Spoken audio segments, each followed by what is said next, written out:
ولئن أتيت الذين أوتوا الكتاب بكل آية ما تبعوا قبلتك وما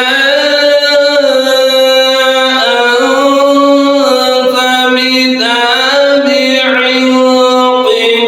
قبلتهم. أعوذ بالله من الشيطان الرجيم. بسم الله الرحمن الرحيم. سيقول السفهاء من الناس ما ولاهم عن قبلتهم التي كانوا عليها قل لله المشرق والمغرب يهدي من يشاء إلى صراط مستقيم. وكذلك جعلناكم أمة وسطا لتكونوا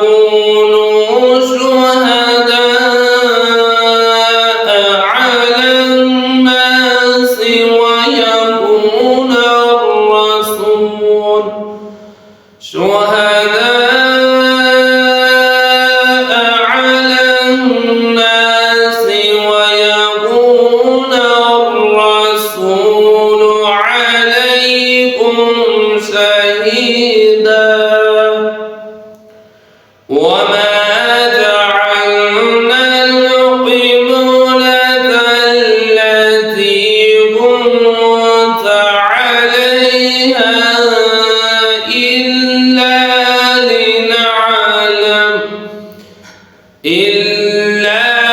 لنعلم من يتبع الرسول ممن ينقلب على عقبيه وإن كانت لكبيرة إلا على الذين هدى الله وما كان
نبي كريم